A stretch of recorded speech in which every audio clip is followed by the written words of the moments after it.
lecture series. Hopefully we will have other lectures coming up on this and other issues. So we will continue this series. So welcome to part 3 of the series. We had part 1 addressed basically the history and the creation of Zionism and the distinction between Zionism and Judaism. And the synopsis of that is that Zionism came as a response to Jewish persecution in Europe primarily. So it is a European phenomenon. And also, I mean, there were Jews in the Arab world, all across the Arab world and Muslim world. And the Jews in those countries, or in this area of the world, the Arab world, did not experience the same persecution or anywhere close to what they were seeing in Europe. And so that was the impetus for the creation of the Zionist movement by Herzl, and its premise. It's a political movement, and it's also inspired by the rise of nationalism in the early 1900s, or late 1800s, early 1900s. And he thought and transformed the designation of Jew from people who believe in Judaism as a religion to actually an ethnicity or a nationality. And so Zionism is a nationalist movement, a political movement, and has nothing to do with Judaism as a religion. So that was primarily the first part. The second part was talking about the collusion and the creation of the State of Israel and its collusion with colonialist movements, primarily Britain at the time, after World War I, and the dismemberment of the Ottoman Empire, the creation of the modern Middle East, basically. So part 3 will address and so part 2 went all the way to 1967, the occupation of Palestine originally in 1948 as a result of the war that ensued following the partition plan that was proposed by the United Nations in 1947, and then the 67 war that resulted in the occupation of all of Palestine, and in addition to the Golan Heights and the Sinai Peninsula, which was returned later to Egypt after 1973. So part 3 will talk primarily about Israeli policies in the occupied territories, in Gaza and the West Bank primarily, because, again, the title of the series is Dispelling the Misunderstanding or Addressing the Misconceptions about Palestine. And one of them is that Palestinians randomly decide to attack Israelis and cause trouble. There is no context to anything that happens. And so this series talks about the history for the purpose of putting everything in context. Why Palestinians resent. It's not because Palestinians hate Jews. It's because Palestinians are under occupation.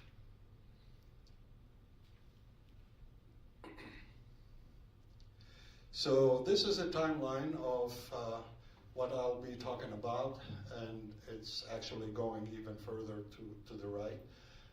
So we talked about 1967, the occupation of Palestine, and then 73, the war that was launched by Sadat and ended up actually by having a peace treaty between Egypt and Israel, which is still holding to this day. So what happened after 1967? Well, Israel launched or engaged in in a policy of colonization, basically, showing its intent not to give up any part of that territory and creation of a Palestinian entity. So in 1967,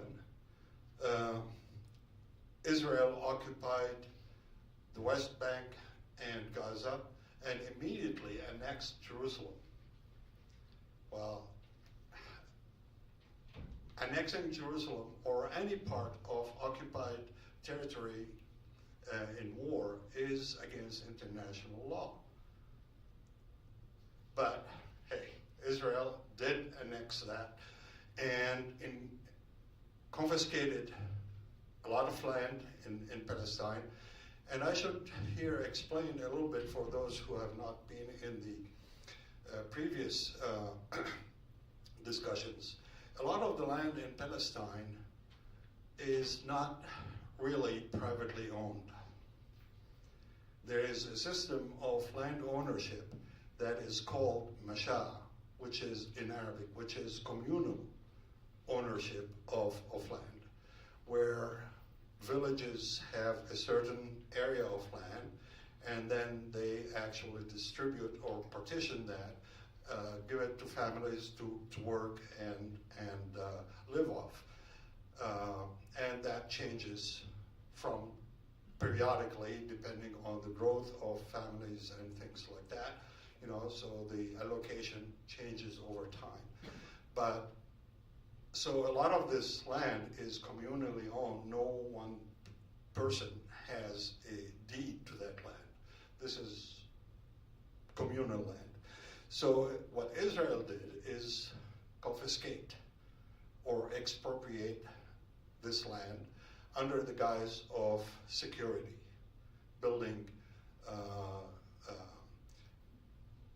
settlements. But before that, before they build the settlements, they create military camps and things like that, and then slowly leave those, and they are replaced by settlements. For example, as of 2017, there are 131 government-sanctioned settlements in the West Bank, and that does not include East Jerusalem, by the way. In addition, there are about 110 settlement outposts. Now, the outposts are supposedly illegal. That's to say, Israelis, they go and occupy a certain area and they put temporary trailers in there, and these are the outposts. They are supposed to be illegal, but they are never removed. And over time, then as population or people in those outposts grow, they become officially settlements. The settler population in the West Bank at the end of 2017 or around there was about 622,000 settlers in the West Bank. This is occupied territory. Occupying powers cannot, according to international law, cannot transfer its population to occupied territories. That is illegal. They cannot annex land, they cannot transfer population, and especially their population, into occupied territories. The annual growth of the population, the settler population that is, excluding East Jerusalem in 2017 was 1.75 times higher than the population growth in Israel itself. And about 60% of the increase is accounted for by relocation of Israeli citizens from Israel pre-1967 to the West to live in the settlements, and also new immigrants, particularly from the United States. And the reason for that is they get incentives to go and live in these settlements. Cheaper rent and all that stuff, or lesser cost for them. This map shows the area that is now, this is after the Oslo Accords, but that shows the green areas here, the hashed green areas, that's all under Israeli control. And it is meant for future development and settlement activities. The white areas here are the Palestinian territories, and in between you have all sorts of different settlements. All the yellow parts are actual settlements now that exist. And of course, in order to link those settlements, you have to have certain roads. Now, these roads are restricted for Palestinian use. Palestinians cannot go through there. Now, imagine you're in this area and you want to go over here. Imagine what circuitous route that you'd have to take and how many checkpoints you have to go through.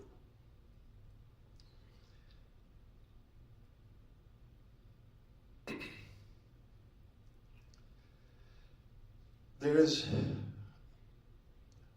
a severe restriction because of this partitioning and all the settlements that are, creating these partitions within the Palestinian territories of the West Bank. You have roads to link them, and these roads are restricted for Palestinians. So in order to go from one area to the other, and you have to go through Israeli-controlled territory, some not necessarily there where there is a settlement, but the map that I showed here, for example, you have this Israeli-controlled territory. To go from here to here, you have to cross it, right? So in order to do that, you have to go through some checkpoints.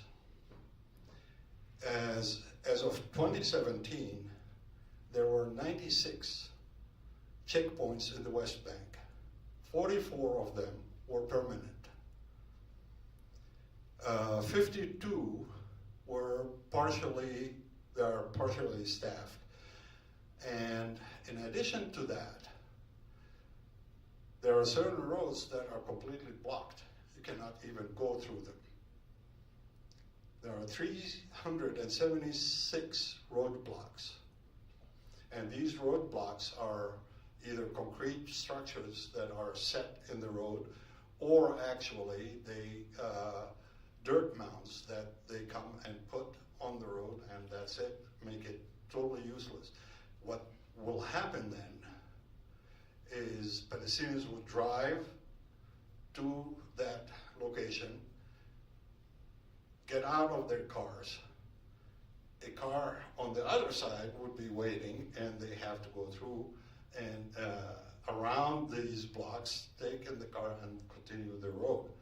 So what's the purpose of that? Simply harassment. There is no other way to describe it.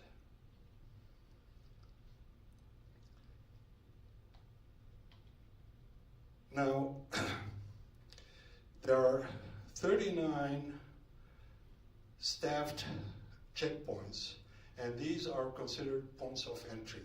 So it's like you're going to a foreign country, you know. And those are deep in the West Bank, not simply around the periphery and, for example, you know, to go from Jerusalem to Jericho, for example, well, you have to first go through a checkpoint at the outskirts of Jerusalem. Now, for Palestinians coming into Jerusalem, well, if you have a Jerusalem ID, it's easy. If you have a West Bank ID, it's basically impossible. You have to have a permit that states the purpose of your visit, and you have to get out if in the evening. You cannot stay in Jerusalem and sleep in Jerusalem if you are from the West Bank. If you're caught, you're taken to jail. And if you're taken to jail, you will never be able to get a permit to go enter Jerusalem. And so, going then to Jericho, which is on the east by the Dead Sea, you have to go through another checkpoint to get into Jericho. And it's the same story.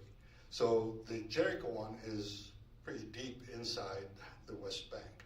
And of course, I'll talk about Hebron in a little bit here. In addition to those permanent checkpoints, or whether they are manned or unmanned, or staffed or unstaffed, you never know when Israel will have a checkpoint at some road that people do take. There are, according to the UN Office for Coordination of Humanitarian Affairs, there are 2,941 flying checkpoints that were counted along roads in the West Bank. So basically, you have roughly like 330 checkpoints a month that pop up. They're temporary. They're just there for a day or two or a week, you know, and then they disappear.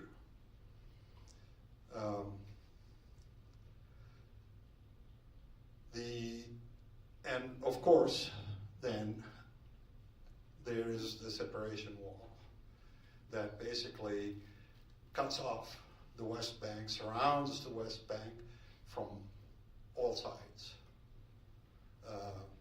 and preventing movement between the West Bank and entry into pre-1967 areas, Israel.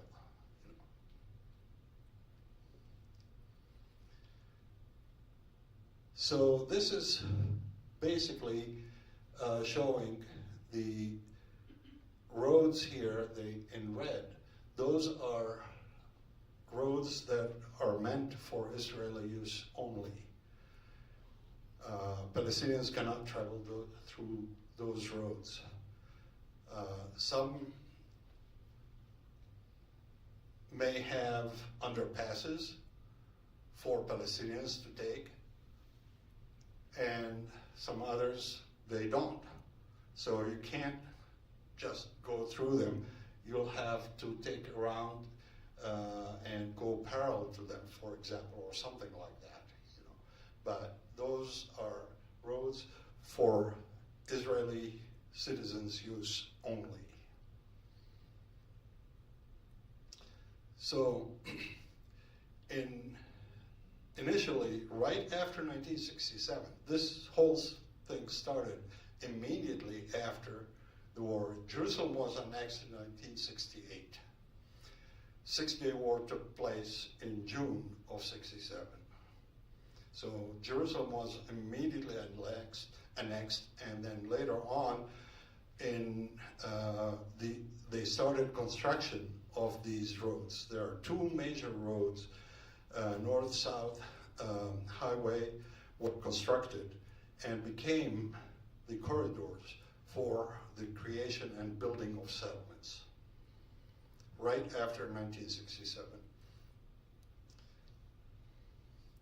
And so looking at this map, I mean, it is very clear that the purpose of those is basically to cut off areas in the West Bank.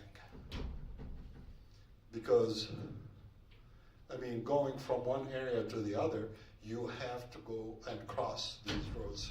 And so it's basically cutting off communities and separating them. Now we'll talk about Hebron. This is a very interesting case. Hebron, after the Oslo Accords in 93, was administered by the Palestinian Authority, or Palestinian National Authority. It's divided in two areas, what's referred to as H1 and H2. H1 is totally under control of the Palestinians. That's to say, they do security, they do municipal, civil issues and deal with those. In H2, Palestinians have only civil authority. All security is in the hands of Israel. Now, this map right here is this section. Kiryat Arba is one of the settlements, early settlements that was established in the West Bank in Hebron. And of course, it is off limits to Palestinians. These roads here, all right, they are only for Israeli use. Some of them Palestinians can go through, but they have restrictions, and you have the permit system, of course, in there. All these little dots right here, those are checkpoints. This road right here in brown, that's completely off limits to Palestinians. So you can't go from here to here. In order to go from here to here, you have to go down and up, basically. So that is, of course, part of the system. Almost daily harassment and attacks and violence by the settlers occur in Hebron, almost on a daily basis. And this happens in plain view of the soldiers. There are cameras everywhere for security reasons. And so these attacks are in plain view. They are recorded. Nobody ever does anything. None of these attacks ever get investigated, and no one is held accountable. On the contrary, soldiers actually sometimes do help the settlers. And there is a story here about a 70-year-old Palestinian. His name is Idris Zahdi. He was working in his field, and he was attacked and stabbed by an Israeli settler. So he was taken to the hospital and treated, and he decided to file a complaint. He went to the police station to file a complaint, an Israeli police station. He was arrested, and they said, and he was told that the video, the tape of the attack accidentally got deleted. And he was asked to pay 2,000 Israeli shekels for him to be released. Well, he refused to pay, and he was in jail for a few days more, and then they ended up actually releasing him. But this is the situation that they have to deal with. If you go to Hebron, in the old city of Hebron, you'll see all these metal mesh around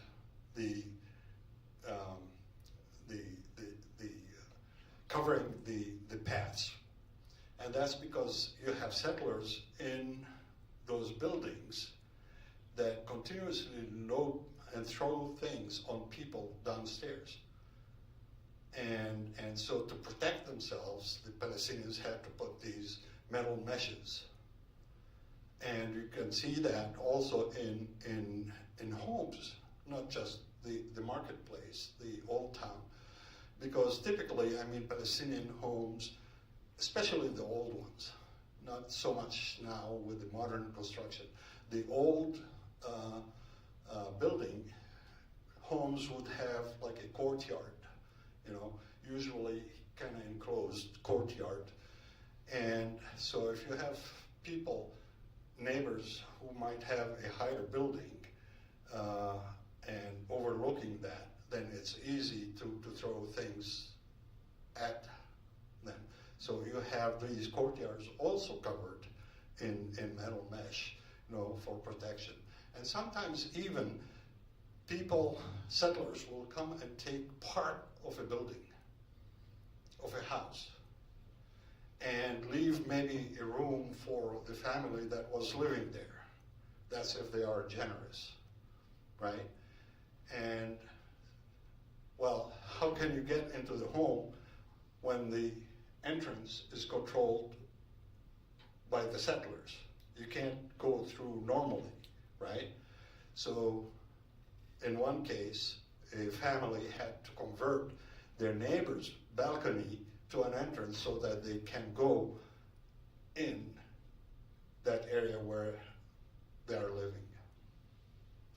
So, and this is normal that's happening every day. It's nothing new for people who live in Hebron.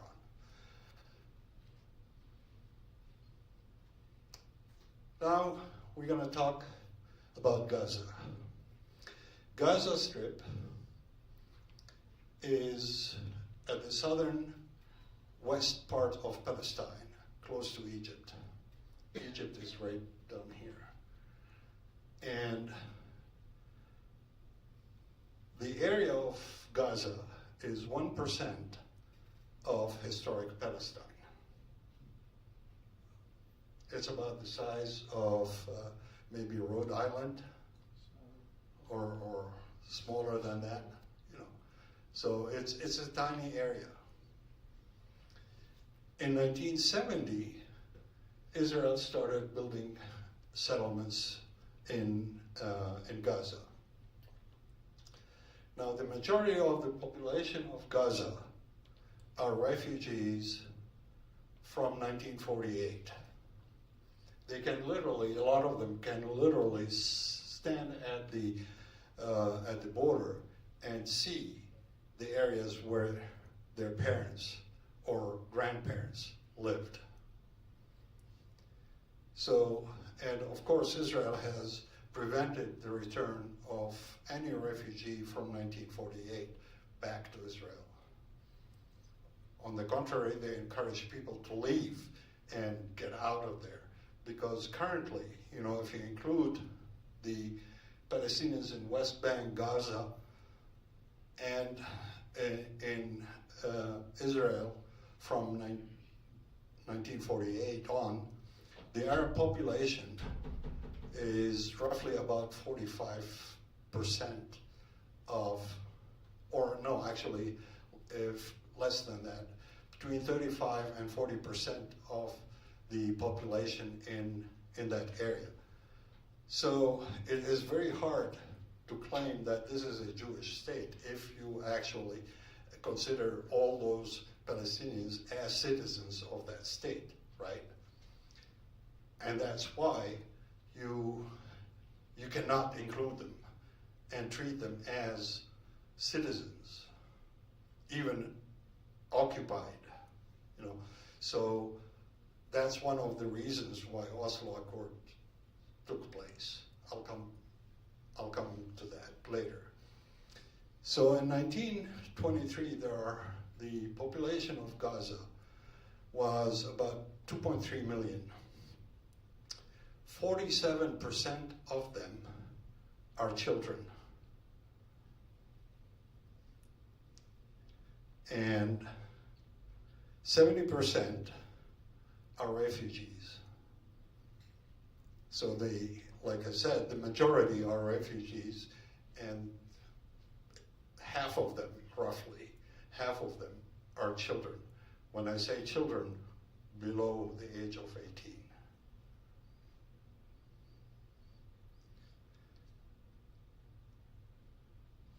Now, in Gaza, in 1991, Israel started the permit system.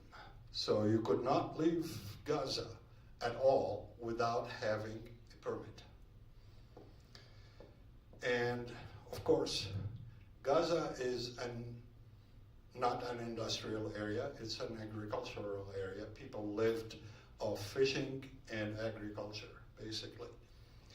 So for work and things like that, they left and went to work in Israel or in the West Bank.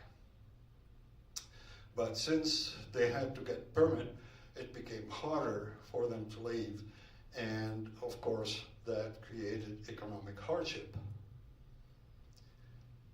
In 1993, when the Oslo Accords were signed, Israel withdrew from Gaza City in 1994, and civil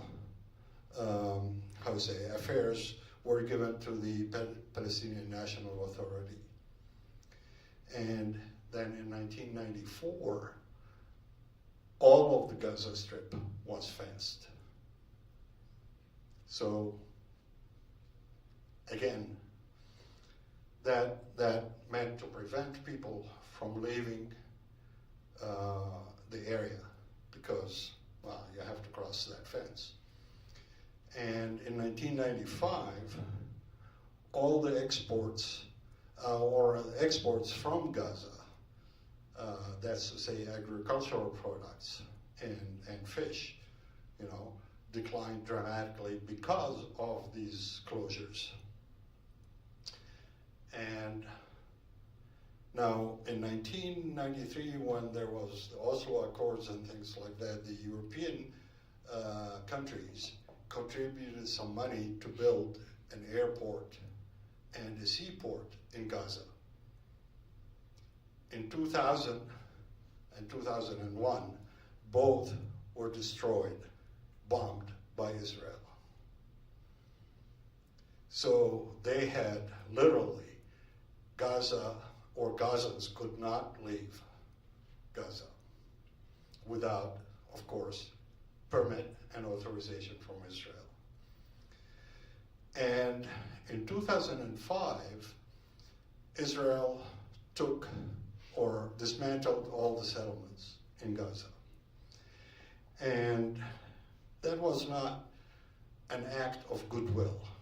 Let's face it. The problem was, in Gaza, there is no fresh water. All the fresh water is in aquifers. And because of intensive agricultural and activity and need for fresh water, the level of those aquifers declined, combined with environmental or climate change. There wasn't enough fresh water going in to replenish them. What's happening is the wells that people have dug are filling in with seawater from the Mediterranean. There is a good book by an Israeli journalist, Amira Haas, who actually lived in Gaza. And she talks about this. I encourage you to read it. It's called Drinking the Sea in Gaza.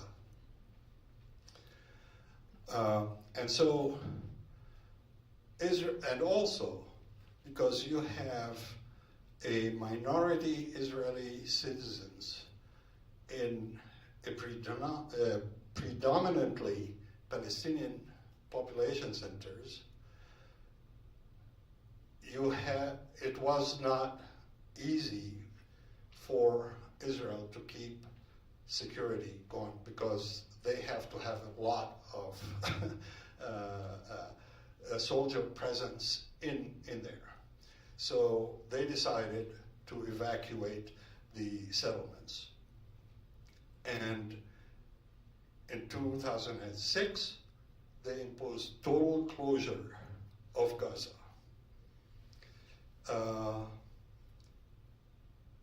What happened in 2006? 2006, there were Palestinian elections. And Hamas won the elections. And so Israel did not like that because, well, even though it was a local election, I mean, they won legislative control, or they won in the legislative elections, they still and also managed to win and control of the cities, but they were still part of the Palestinian National Authority then, right? But there were rivalries between the Fatah group and Hamas. And Fatah did not also like the, that Hamas won the elections. And there was a coup attempt, and Hamas managed to gain control of the territories. And so the blockade came about in 2007, totally blocked air, ground, and sea. Nobody could leave or enter Gaza without special permit and authorization from Israel. Oh, what happened? So in Gaza, if you're 16 years old in 23, you would have lived through 6 wars. So at age 2 in 2008, you would have survived a 22-day attack where 1,380 Palestinians were killed. And in 2012, at age 5, there was also, you would have survived an 8-day attack where this time 168 Palestinians killed. 2 years later, at age 7, you would have survived 50-day attack where 2,250 Palestinians were killed. And at age 11,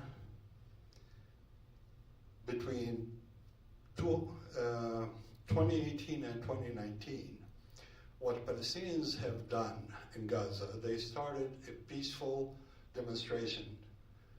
It's called the Great March of Return, where every week, every Friday, after Friday prayers, they would head towards the fence to demonstrate and demand the return. No firearms, nothing. They may be throwing rocks, but that's about it. The response of Israel to that was, again, as severe. They would shoot and kill people. 217 were killed. But more importantly, what they have done is they used this technique of targeting limbs, primarily legs. There are 8,800 Palestinians basically were injured. Many of them are amputees. And in 21, at age 14, another attack, this time 11-day attack, 230 people killed. And then in 22, at age 15, a 3-day attack and 33 killed. And age 16 and 23, who knows? Most likely that person, that child is dead. The counts now, there are about, as of today, about estimates range from 30,000 to 50,000 Palestinians killed in Gaza. Entire families wiped out. And so it is no surprising that a study in 22 was conducted and found that 95% of people in Gaza showed symptoms of anxiety, of depression, and of trauma. And of course, there isn't much help for them because, again, the blockade does not allow for humanitarian or medical, relief of people. I keep doing that. So I'm going to go back a little bit. I mean, we talked and showed here the Israeli policies that over the years, and the Palestinians, of course, then have always resisted. In 1964, the Arab states created the PLO. And it was simply, a grandstanding, really, from the Arab regimes. In 1965, Fatah was created by Yasser Arafat, and that was the first kind of independent Palestinian movement.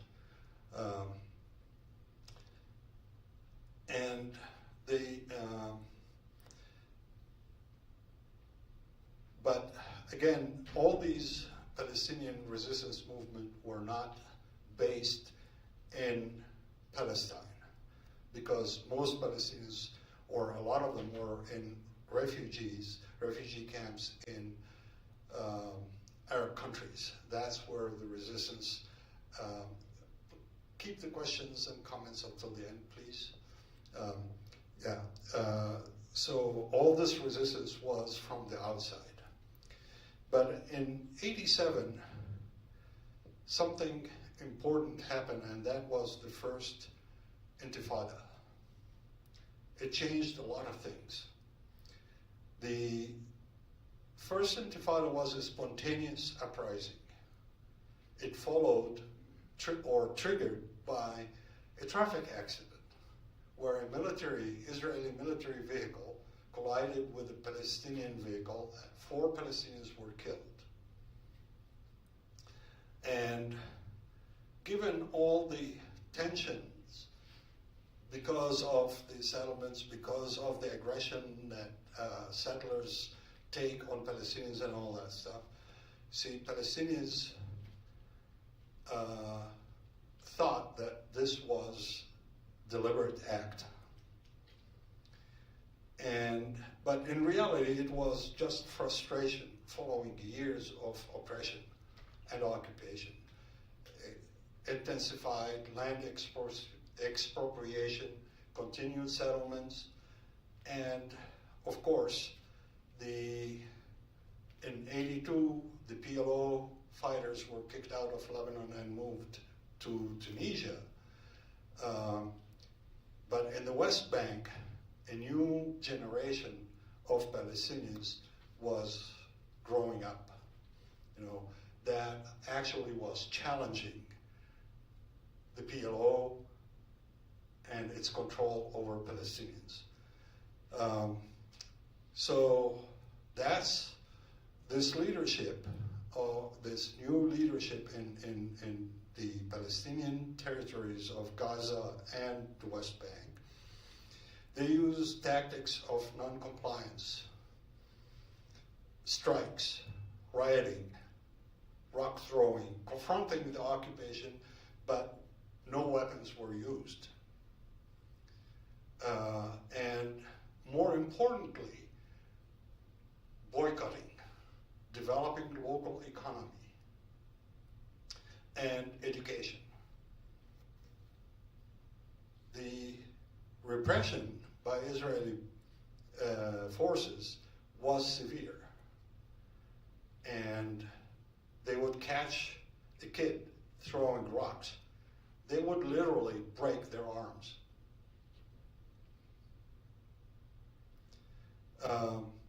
And this Intifada lasted from 1987 to 1993, leading directly, and it is the cause why the PLO agreed to the Oslo Accords. Because the PLO, and especially Arafat, felt like they were completely sidelined by the Palestinians in the West Bank and Gaza. The new leadership was taking their authority away. So the Oslo Accords, there were 2. In 1993, Oslo I, and 95, Oslo II, created what's now known as the Palestinian National Authority, or PA for short, Palestinian Authority. This is the map of the Oslo Accords. All the blue areas, this is called Area C. Area C, Palestinian Authority has very limited control over. It is primarily controlled by Israel for security and everything. There are some limited civil authority in some areas of this area, of this blue area here. The white areas are what's called Area A, where Palestinians have complete control, security and civil. And then the light areas, that's area B, where you have the Palestinian Authority has only civil authority, not security. So basically creating, well, some people say Swiss cheese, but the more appropriate term for it is Bantustans. Similar to what was going on in South Africa during apartheid.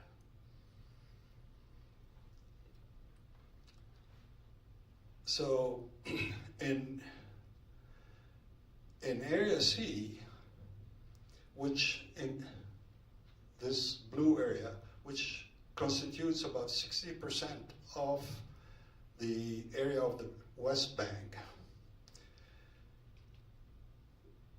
less than 1% is reserved for future Palestinian development.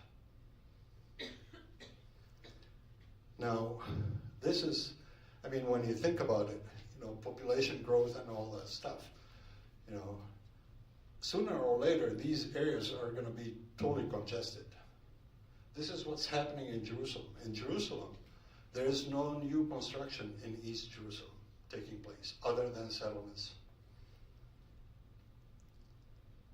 So basically what people are faced with in Jerusalem, for example, is either live with their parents, even though they get married and have kids and all that stuff, they have to be there.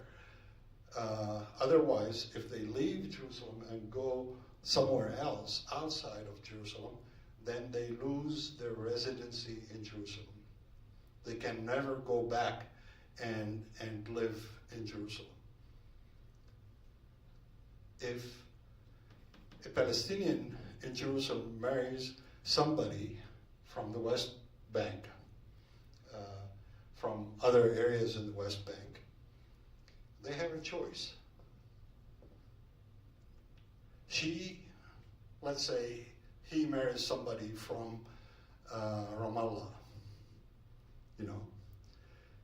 she cannot go and live in Jerusalem. They have a choice to have separate homes where each one lives their life. He continues to live in Jerusalem. If he moves to Ramallah, then he can not go back and live in Jerusalem.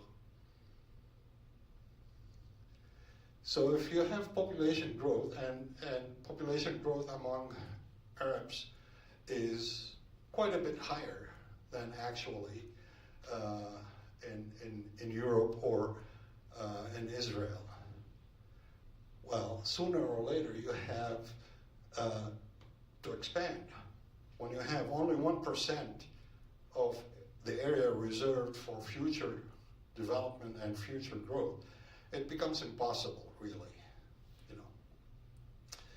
But anyway, another reason, and I already alluded to that, is the West Bank is predominantly Palestinian, Arab Palestinians. And you have the settlements in there. Now, according to international law, occupying power is responsible for the welfare of the population in occupied territories. Well, of course, Israel never complied with that, really, only to the extent that it benefited them. But by signing the accords, those Palestinians now become the responsibility of the Palestinian Authority. So it relieves Israel from its responsibilities. And looking at this map, everything is enclosed. So they can't go anywhere. Now, you manage yourselves, that's fine, However, and Israel is totally in control for security reason, anytime there is a trouble or anything, Israel will never hesitate, and we've seen it, of going in and arresting people or attacking refugee camps or doing whatever they want. The Palestinian Authority has no real power other than collecting garbage and repressing people.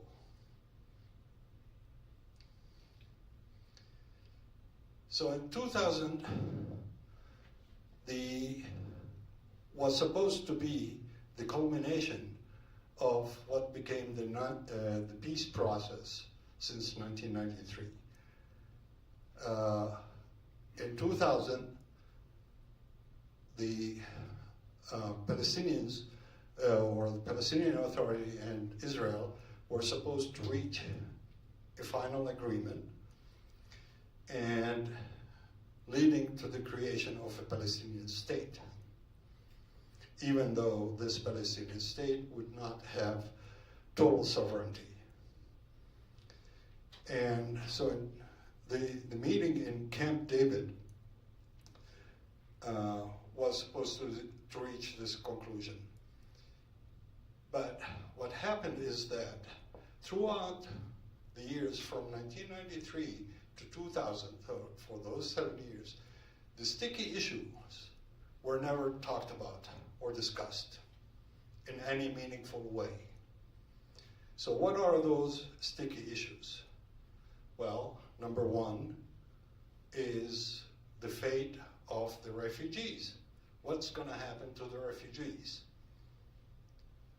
United Nations has consistently, every year, since 1948 to the present, every year they affirm the right of refugees to return to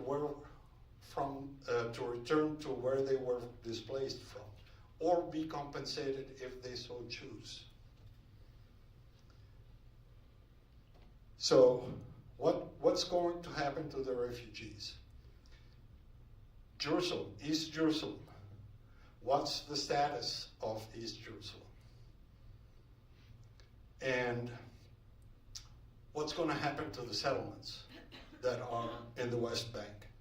So those issues were never really discussed until Camp David.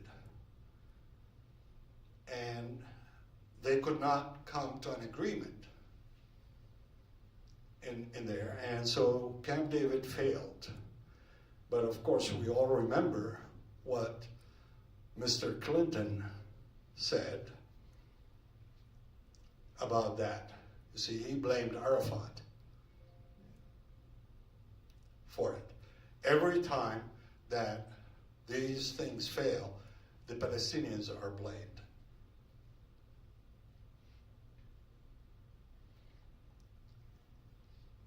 So frustration and violence ensued, and that's when the Second Intifada started.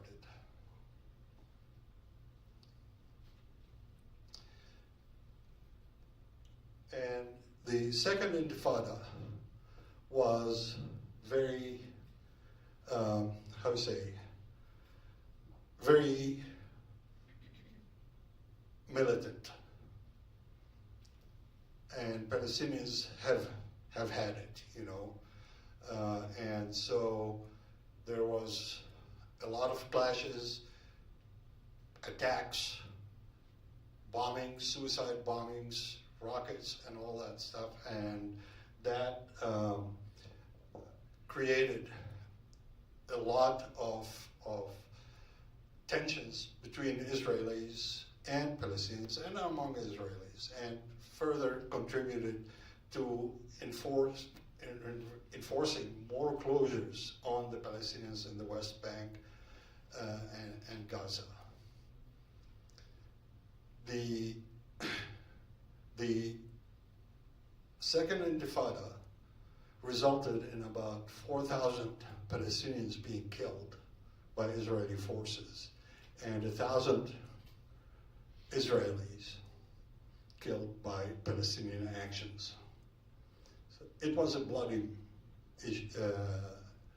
uprising. So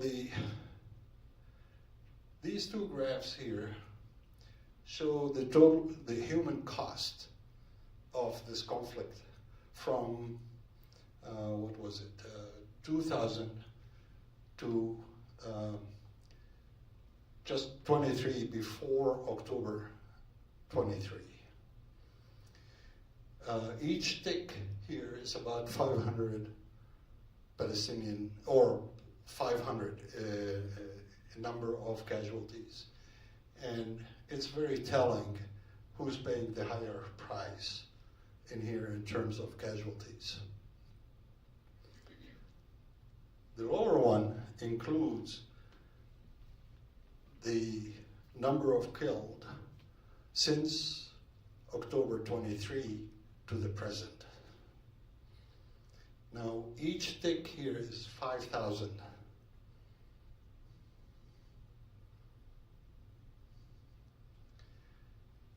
So that is the human cost for both Israelis and Palestinians of this conflict, that the United States and Western countries are 100% behind Israel. They are enabling this.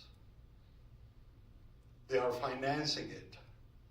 They are supporting it politically and diplomatically. Since 23, the United States has cast 3 vetoes in the Security Council preventing a ceasefire from taking place.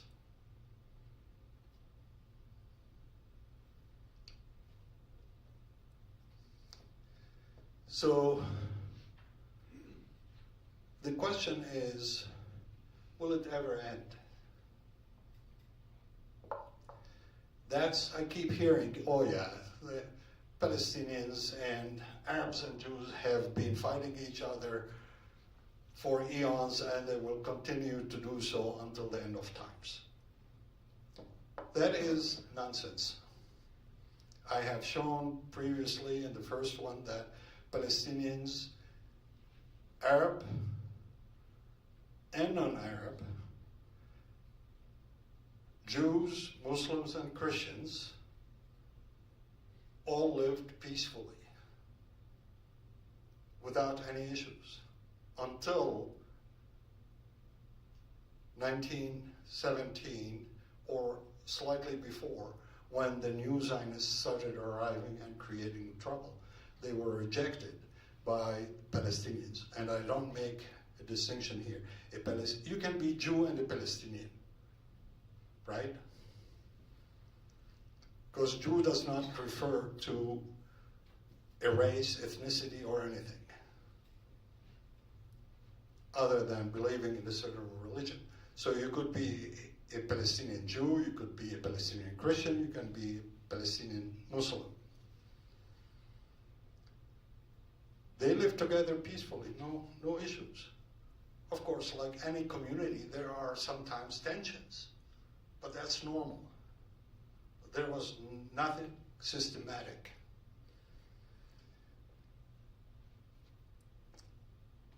So I keep hearing that they will keep fighting. That's nonsense. This is a political fight. This is a political issue. It is a colonial settler regime. It's a conflict between that and the occupied people. It has nothing to do with anything other than that. And yes, it will end. No conflict lasts forever. So what we have seen, if you read this, study the history, all attempts at separation failed, and they will continue to fail. because the issues that are involved, separation of territory, that might be fine, okay, if people who were forced to leave their homes are allowed to return to their homes and accept to live under that entity. Or at least offered some compensation, right? But kicking people out, taking their land and say, okay, this is mine, and you find and we want peace. That's nonsense. You cannot achieve peace that way. So despite all appearances, we talk about Palestinian Authority, we talk about Israel and all that stuff. But really, who is in control? Israel is. So despite all appearances, there is only one country, one state in that area, with some areas that have limited autonomy. But in reality, there is only one state. The nature of the state is at issue. What is it? It's an apartheid settler colonialist state. So that informs the solution. I mean, any country, any state that is based on granting a certain population certain rights while denying them to another segment of the population will fail eventually, right? And the only possible solution for this that will satisfy and is just for everybody is a single democratic state where the only thing that matters is for citizens, for people who live in that state, is whether they accept the obligations of belonging to that state, and also while they are granted the same rights. Equality for all, regardless of however you define yourself. Let's face it, I mean, each of us has many different identities. There is not one single one of them that defines us. And so creating a state based on some manufactured identity is racism, let's face it. And so for me, the only solution that is possible, that will be successful, that guarantees long-lasting peace and justice is a single democratic state where people can live equally. All citizens have the same rights and the same obligations. And, well, how do we achieve that?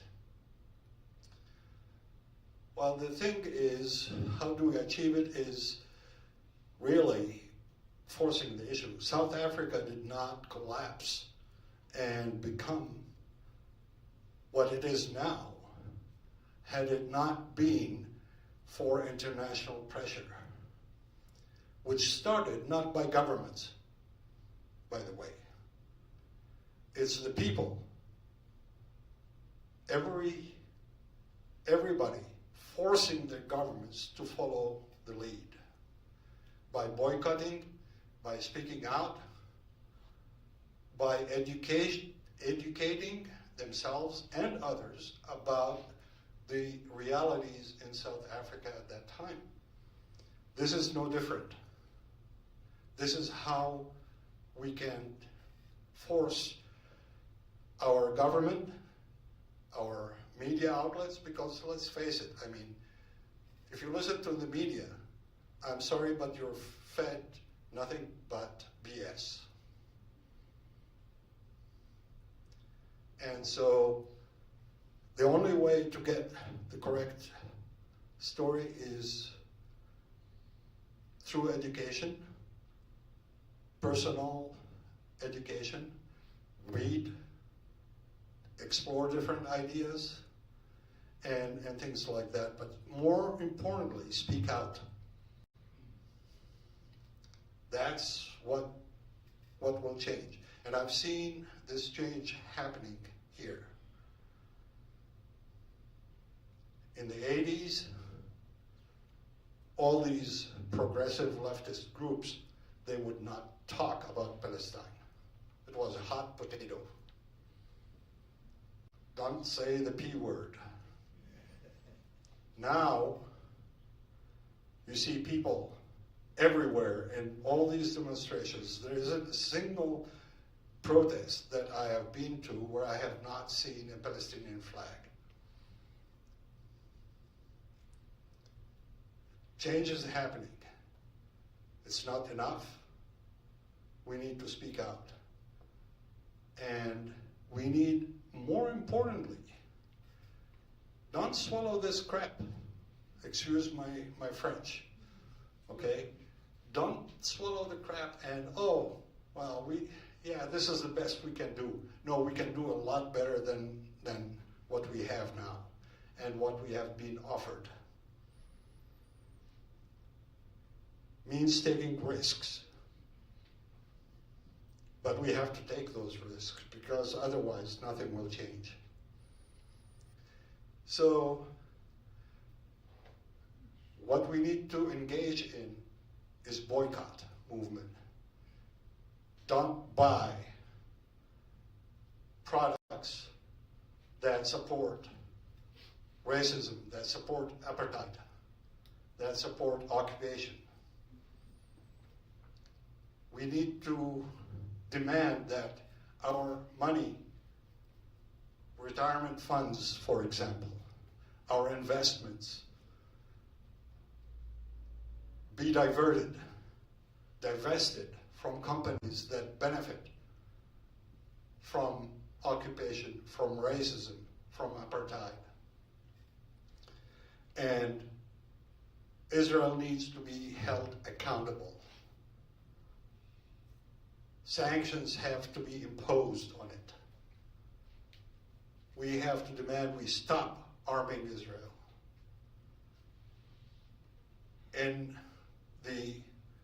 I just read a statistic this afternoon, $800 million a day. Get that? $800 million a day the U.S. spends to protect Israel.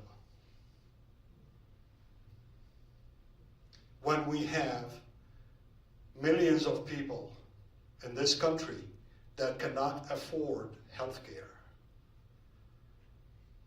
when we have millions of people sleeping in the street because they can't find a home, this is not okay. So, with that, I conclude this lecture, and we'll have open it to questions. And I would rather that people, refrain from comments directly until the end. I would rather take questions from people who seek a little bit more understanding, something obscure or needs clarification. And so please, if you want to ask a question, raise your hand and we'll call on you. We'll give you a microphone so that everybody can hear it. All right, thank you very much.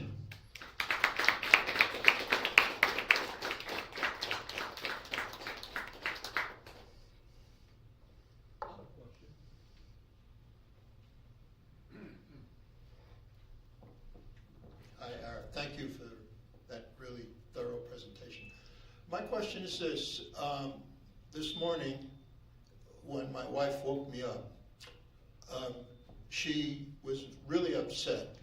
And she said, I'm reading that there are U.S. mercenaries in Gaza who are killing Palestinians. I had saw a little notice of that, but I'm not sure what that's about. Is that true? And yeah, well, actually mercenaries may be a strong word, but the U.S. has taken over the delivery of humanitarian aid in Gaza. So they have these centers, and they are manned by by people who were working for a private U.S. company that was contracted by the U.S. government. They are armed, they have weapons, and what has been happening is that Palestinians are told that, okay, you need to go to this area for humanitarian aid. They would go, and the gates won't open until a certain time, and they're only open for a few hours. And actually the aid in there is not necessarily enough for everybody. So people are congregated waiting for the gates to open, and when the gates open, everybody wants to rush in and get their aid or get what they need. And so, of course, they don't want that to happen. The Israelis and these companies, they want people to calmly file in one by one and all that stuff. So they don't like this people rushing in, and so they start shooting at people and killing them. All the killings, every day there's at least 30, 50 people killed at these distribution centers. They are either killed by Israeli soldiers who are present at the time, and when this happens, they shoot, or they are by the personnel from the U.S. who are manning this. A lot of them are ex-military. They have no experience, actually, with civilian population and how to handle situations like this. They freak out when they see people rushing in and they start shooting. So that's what it is.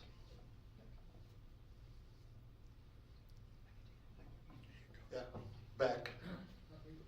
Yeah.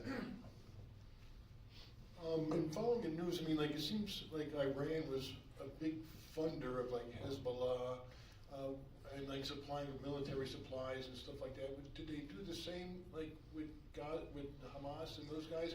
And also, since they were Shia, was everybody else Sunni? And I thought we saw Sunni and Shia really to get along together. And now that Iran is back on its heels, what's going to happen with all this support?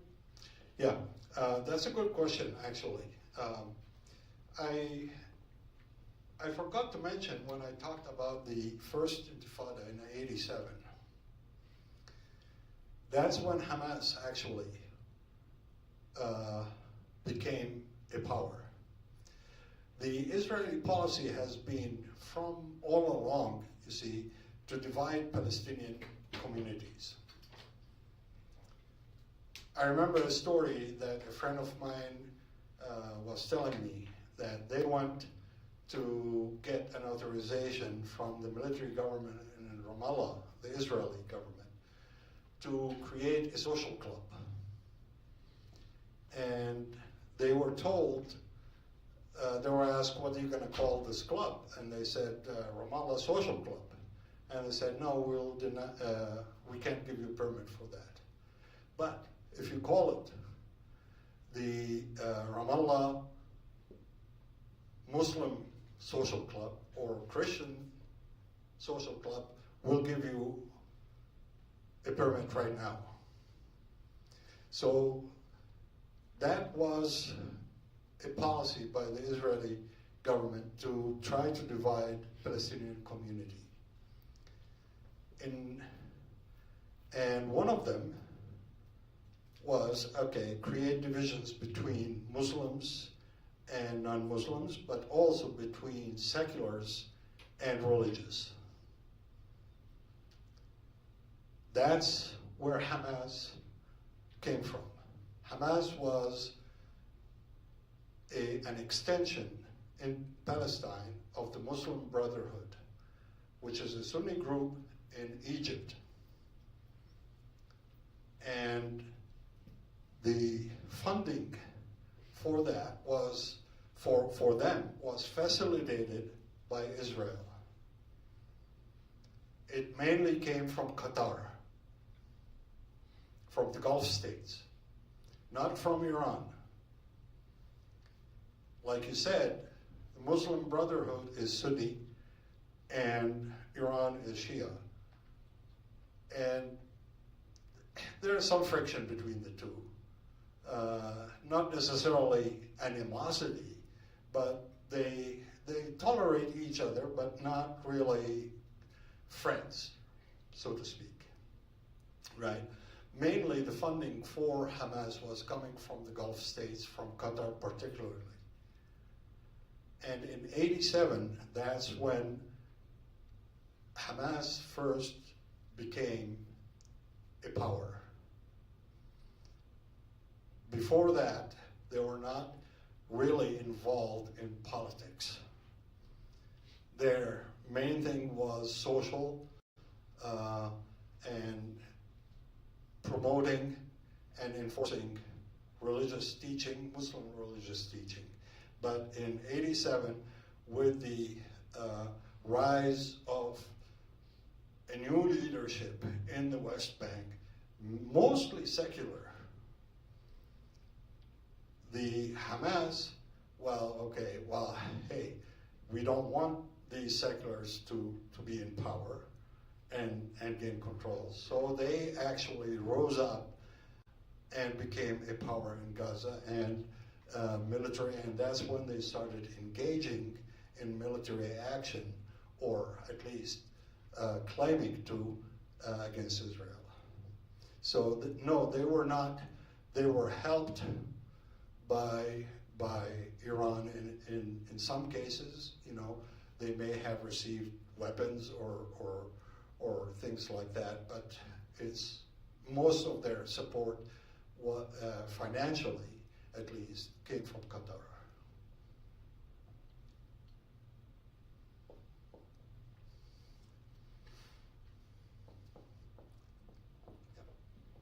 Thank you. That helps me understand my own question a bit. That same period of time, you indicated a while ago that pretty much all of the organizations in Palestine were imported from outside. And my understanding then, and maybe now, was that the PFLP was pretty much indigenous and secular and more left-wing, and Hamas grew up alongside and took more power. And I think the thing was the religious group took over from the secular group, and I think that the more radical people were thinking Yasser Arafat had compromised too much. Yes. And that was what led to the more extreme, but then the religious took over from the secular. Mm-hmm. But could you indicate the PFLP and where they really stand? I mean, I don't know, I don't think they still exist, but at that time it was pretty significant. Yeah, no, actually, I think you misunderstood what I said. I did not say that they were imported from the outside, okay? The first group that was created was the Fatah by Yasser Arafat in Gaza.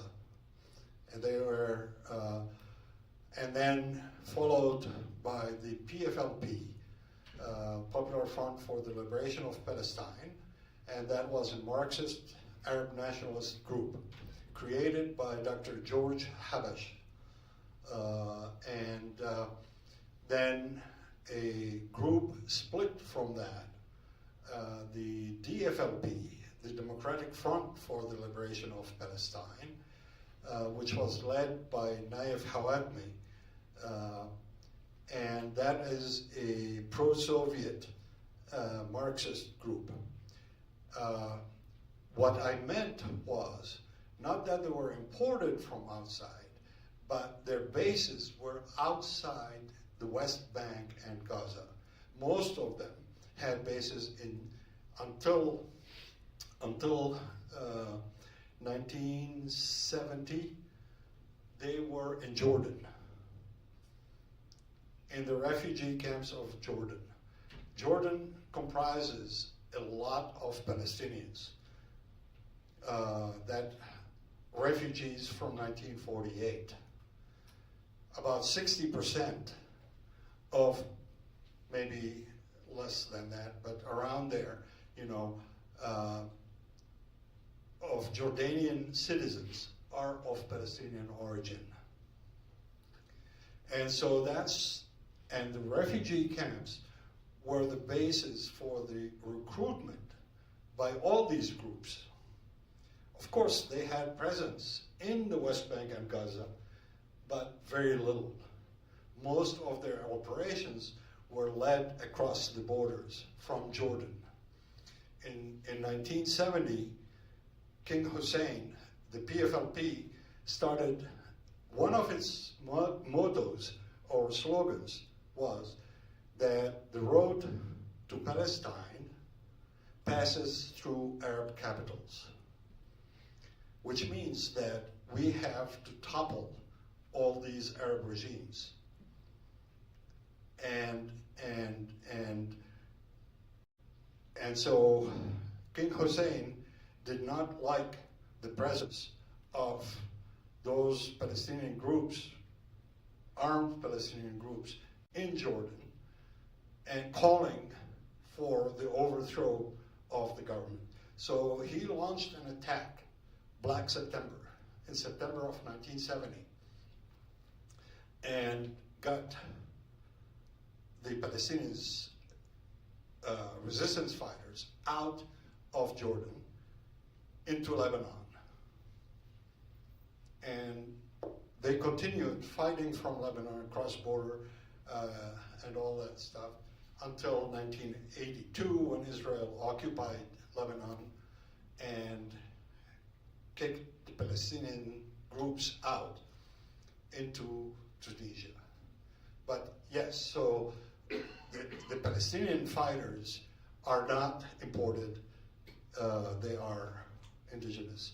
So we have actually to finish right now. I will be present to talk with people afterwards, but we have to clear, the reason why we have to finish now is there's an event after us, and we need to clear this area, so that gives us time to do that. But I will be happy to talk with anybody outside here. Thank you, that helps me understand that complexity.